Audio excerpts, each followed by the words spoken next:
Ah, eu não gosto de peixe.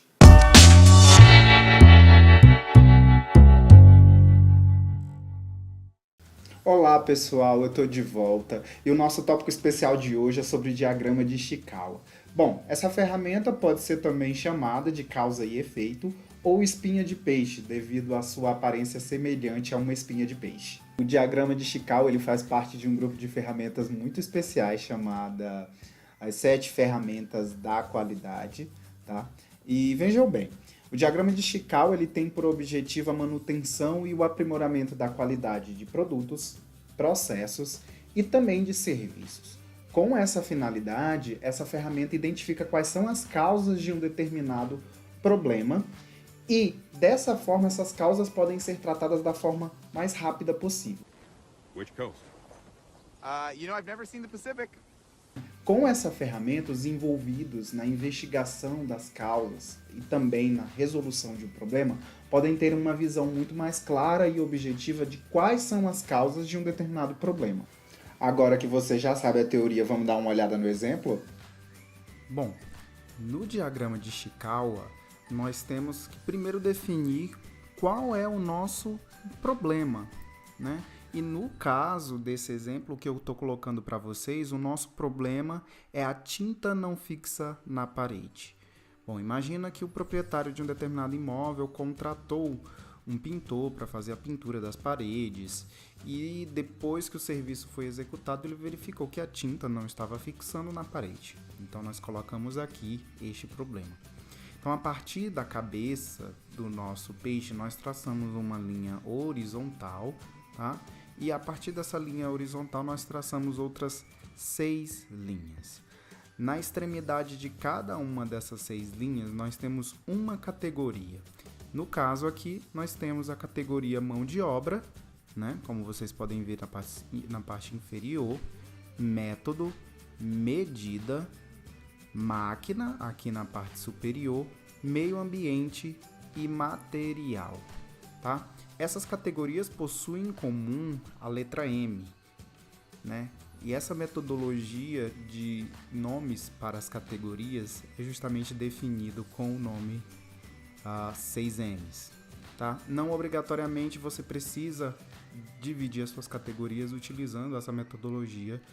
Você é livre para escolher qual é o nome que você quiser, tá? Então, dentro de cada uma dessas categorias, nós temos as possíveis causas da tinta não ter fixado na parede, tá? Da tinta estar se soltando.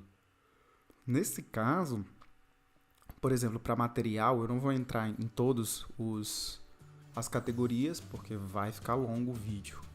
Mas vocês vão ter o exemplo aí na descrição, tá ok? Então, no caso do material, as 3 suposições que foram colocadas é que pouca tinta foi utilizada, tá? Ou a tinta estava vencida, ou até mesmo o pincel era de baixa qualidade, o que não permitiu com que a tinta fosse aplicada de forma correta, tá?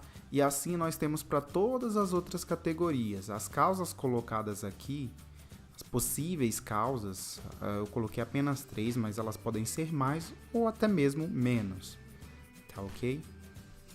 Então, por exemplo, aqui em mão de obra, nós temos todas as causas oriundas do executor da atividade, tá? Quando a gente fala em relação ao material, aqui são listadas as possíveis causas associadas às características da matéria-prima utilizada na atividade, ok? A terceira diz respeito ao meio ambiente, então aqui nós temos as causas relacionadas às condições do meio externo, como no caso temperatura, umidade, o fato de ter chovido ou não, vento. Quando a gente fala em relação ao método empregado, que está aqui embaixo, tá? Esse método ele pode ser menos adequado ou mais adequado, dependendo da situação, ok? A quinta categoria faz referência à máquina, que no caso são os equipamentos que foram utilizados durante a execução da atividade. Tudo bem? E a última categoria, que é a medida, refere-se a medidas que foram tomadas para fazer uma alteração no processo, tá? E essas medidas podem ter gerado um determinado problema, né? Podem ter resolvido um problema anterior, mas gerado um problema que pode ter aparecido há pouco tempo ou que vai aparecer no futuro, tá ok? Então aqui é o nosso exemplo. Bom, depois que identificam todas as causas possíveis para um determinado problema, a gente precisa categorizar essas causas. Então a gente categoriza em primária, secundária, terciária e assim por diante, tá? Os envolvidos na investigação, que no caso pode ser você, eles também são instigados, são motivados a pensar em diferentes questões como por quê, o que mais, e várias outras que vai depender do problema que você está investigando. Bom, a última etapa numa investigação utilizando o diagrama de Ishikawa é justamente a solução do problema, né? Então, para isso, a gente tem que tratar o quê? As causas, tá? Então, dentro de uma equipe, será definido o responsável por cada uma das causas levantadas. Então, essa pessoa vai ter que ir lá e vai ter que sanar, tomar uma medida em relação àquela causa provável. Depois que o problema for resolvido, todo mundo da equipe vai se reunir de novo e cada um vai expor quais foram as medidas que foram tomadas para resolver, né, para tratar determinada causa. E aí sim, a equipe vai ter um panorama a respeito das medidas que devem ser tomadas futuramente para o tratamento daquele mesmo problema.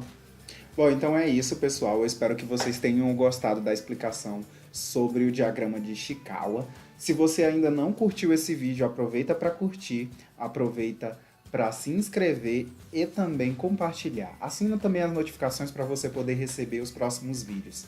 Tá ok? Eu tô deixando na descrição um arquivo de exemplo que foi utilizado aqui no vídeo também, e tô deixando o link de um site que você pode montar o seu diagrama de Ishikawa de forma fácil e gratuita, tá ok? Então, tchau, tchau pessoal, até a próxima!